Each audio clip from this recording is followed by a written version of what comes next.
No pleasantries. None of the usual niceness. This is your man. So, comes out 51 years and 190 days. For an 18-year-old, that means he'll be out before he's 70. 51 years for 3 murders. 51 years for 10 attempted murders. 51 years for having a bladed instrument. 51 years for researching al-Qaeda material. And 51 years for producing ricin. 51 years. 51 years, them little girls would have only just becoming pensioners. 51 years, them little girls would have grown up, they would have gone through senior school, they would have got boyfriends, they would have got qualifications, they would have got jobs, they would have moved up in a job, they would have got pensions, probably got screwed over by Labour government, but we'll bypass that for now. 51 years, them girls would have had life. 51 years, them girls' parents the dad would have walked the girls down the aisle at church. 51 years, the dad would have walked the girl down the aisle, had the first dance. 5 years later, the mum and dad will become grandparents. A couple of years later, 20 years later on, within this time frame, them girls will make their parents great grandparents. 51 years. Their parents are in their 40s, 50s, 30s, 40s, 50s, right? So for 51 years, their parents are going to live without their children. For 51 years, their parents are going to know that that piece of shit is eligible. Yeah, the judge says he may never come out. We know that don't work. 51 years for taking the life of 3 little beautiful angels. Your granddaughter, my granddaughter, that person's granddaughter, whoever. If anybody on this planet, if anybody in this country really seriously thinks that 51 years is a suitable sentence, then a phrase I don't like to use is give your head a wobble, mate. Because I tell you what, if somebody killed my daughter, somebody hurt my granddaughter, they wouldn't live to get 51 years. And that piece of shit will go into a mainly muzzy prison, an extremist prison. He'll go in there and he'll be protected from the white guys, or the black guys that don't fucking like him. It's an absolute abhorrent disgrace. Yes, the judge's hands are tied. If it had happened 9 days later, 10 days later, he could have got a whole life sentence because he would have been an adult. So for the sake of 9 days, he gets this. Yeah, give him 50 years. He's still going to get out, isn't he? An absolute fucking disgrace.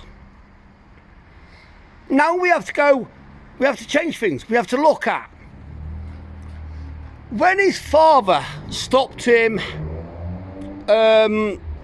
getting in a taxi to go to a main school a week before the holidays to commit an even more horrific crime. What happens with that? I'd like to say the father will get done for conspiracy to murder or complicit. But then you have to look at why is his father in the country? His father's in the country because Tony Blair let him in, and who was the head of whatever it was? Oh yeah, current Prime Minister Keir Starmer. Kept him in. And 9 other, right? So we've got this thing now. So it's known now that this person's dad was a genocidal murderer in Rwanda, and he came over on a hush-hush with 9 other murderers. Where are those 9 others? What have they produced? What have they brought into this fucking world? Into our country? I don't care that this person, and I'm not naming him, and I'm not calling him who cares? Right? That person did this in our country. And is it genetics? Because they say the apple don't fall too far from the tree, doesn't it? So his dad was a genocidal murderer, and he's gone on and he stabbed a 6-year-old girl 122 times. I mean, can you imagine the energy? And he stabbed another one 90 times. These are the ones that he killed. Can you imagine the absolute energy and effort it will take to bring your hand up and down and stab someone in the head and neck because he'd revised on where was the best place to kill somebody, and it said the head and neck. Can you imagine bringing a knife down through somebody's skull 122 fucking times? And I'll tell you what, right, I've got borderline personality disorder. I've got a couple of things that he's got. I have never in my life thought I'm going to take a knife out and I'm going to stab someone in the head 122 times, no matter how angry I get. That is no excuse. That is premeditated, that is researched, that is revised, that is thought through thoroughly. And that piece of shit, and look at his mugshot. His mugshot, he's taking the fucking piss, mate. You and I, as a white Englishman, go to jail, right? Go to a prison, and or even get arrested or something. You pull a funny face like that, you're fucking slapped about by the old bill because you're not taking a piss out of the system. Yeah, he's allowed to. And that comes back down to who let him in and who protected his parents. Who protects his parents? Keir Starmer. Who let him in? Tony Blair. I want, and I'm going to be at the forefront in my town, I want feet on the street. I want action for this. This is a disgrace. An absolute disgrace. And the fact that he sat there in court and he's effed and jeffed and oofed and hard and caused trouble all day long. He has absolutely no remorse, nothing about him. He is an absolute piece of shit. Right?